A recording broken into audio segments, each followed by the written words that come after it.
कल रात इंडिया ने पाकिस्तान के ऊपर 24 मिसाइल हमले किए और हैरानगी की बात यह है कि तकरीबन सारे मिसाइल अपने टारगेट के ऊपर जाके लगे। इंडिया ने जो टारगेट सेट किया हुआ था, इंडिया ने वो टारगेट अचीव किए। और इससे बढ़ के हैरानगी की बात यह है कि पाकिस्तान का दिफाई निजाम, हमारा डिफेंस सिस्टम एक भी मिसाइल को इंटरसेप्ट नहीं करता। हकीकत है। अब इसको आप ये मत कहें कि जी आप इंडिया की तारीफ कर रहे हैं, ये कर रहे हैं, वो कर रहे हैं। भाई जो हकीकत है वो हकीकत है। छोमनी के ऊपर, कैंट के ऊपर या किसी ऐसी हसास जगह के ऊपर अटैक नहीं किया। यही 24 के 24 मिसाइल अगर हमारे किसी हसास जगह के ऊपर टारगेट किए जाते तो अब तक तो प्रोग्राम बढ़ चुका होना था। यही अगर GHQ के ऊपर फेंका गया होता तो प्रोग्राम बढ़ चुका होता। या यही किसी और हसास जगह के ऊपर मिसाइल गिराए जाते तो किसने रोकने थे? हम तो रोक ही नहीं सके भाई, एक भी मिसाइल नहीं हम रोक सके। इस वक्त मौजूदा स्थिति में भारत और पाकिस्तान के बीच तनाव काफी बढ़ा हुआ है। भारतीय सेना ने ऑपरेशन सिंदूर के तहत पाकिस्तान और POK में आतंकी संगठनों के ठिकानों को तबाह किया है, लेकिन पाकिस्तान हमेशा की तरह ऐसे हमलों को दबाने की कोशिश करता है। लेकिन पाकिस्तान के ही सोशल हैंडल पे पाकिस्तानी नागरिक का ही एक वीडियो वायरल हो रहा है और वो पाकिस्तानी नागरिक पाकिस्तान की ही पोल खोल रहा है। वो पाकिस्तानी नागरिक ये कह रहा है कि भारत ने पाकिस्तान के ऊपर 24 मिसाइलें दागी और वो मिसाइल सटीक जगह को टारगेट किया। जिस तरह से भारतीय सेना ने मिसाइलों को टारगेट सेट किया, वो मिसाइल उसी तरह से अपने टारगेट को अचीव किया। लेकिन पाकिस्तान का डिफेंस सिस्टम पूरी तरह से फेल है। वो पाकिस्तानी नागरिक ये भी कह रहा है कि जो सच है उसे बोलना चाहिए। वो पाकिस्तानी नागरिक ये भी कह रहा है कि हमारा डिफेंस सिस्टम एक भी भारतीय मिसाइल को रोक नहीं पाया।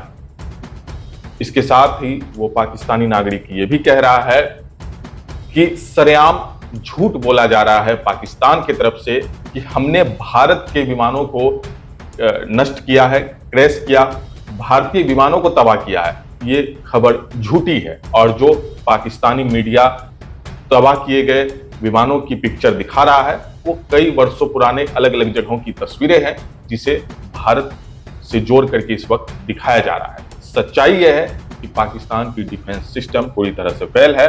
भारत ने जो टारगेट सेट किया था उसी टारगेट पे मिसाइल ने हमला किया है, लेकिन पाकिस्तान की डिफेंस सिस्टम एक भी मिसाइल को रोक नहीं पाई, एक भी मिसाइल को टारगेट अचीव करने से नहीं रोक सकी। ये सच्चाई है। तो पाकिस्तानी नागरिक ने ही पाकिस्तान की सच्चाई को सबके सामने रख दिया है, लेकिन पाकिस्तान अपने कायराना हरकत से बाज नहीं आ रहा है। पाकिस्तान बीते कुछ घंटों से लगातार LOC और पुंछ जैसे संवेदनशील इलाकों में लगातार हैवी फायरिंग कर रहा है, जिससे कई लोगों की जान गई है।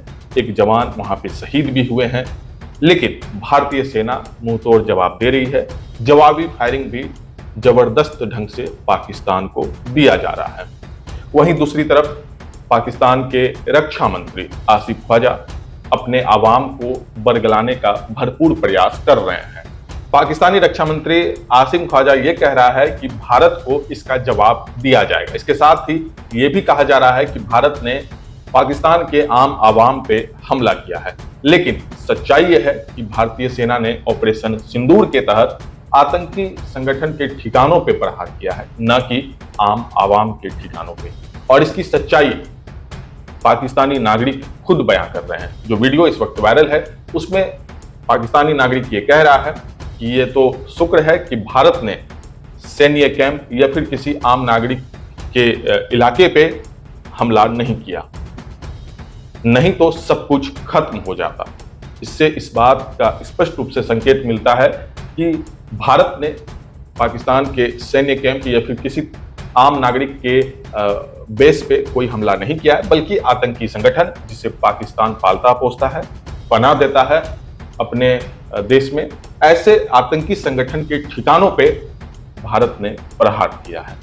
लेकिन पाकिस्तान की कायराना हरकत और इस पूरे मामले को दबाने को लेकर के वो लगातार वहां के रक्षा मंत्री से लेकर के तमाम जो वहां के लीडर हैं वो लगातार कई आरोप लगा रहे हैं। इसके साथ ही जो कायराना हरकत है, चाहे वो LOC या फिर पुंछ जैसे संवेदनशील इलाके में लगातार हेवी फायरिंग करके वहां के आम जनजीवन को अस्त व्यस्त किया जा रहा है, लेकिन भारत मुंह तोड़ इसका जवाब दे रहा है और ऐसी स्थिति अब उत्पन्न हो गई है कि पाकिस्तान रहम की भीख भी मांग रहा है, वहीं दूसरी तरफ भारतीय सेना ऑपरेशन सिंदूर 2.0 जल्द ला सकती है। इस पूरे मामले पे आपकी क्या राय है, आप इस वीडियो के कमेंट सेक्शन में लिख सकते हैं।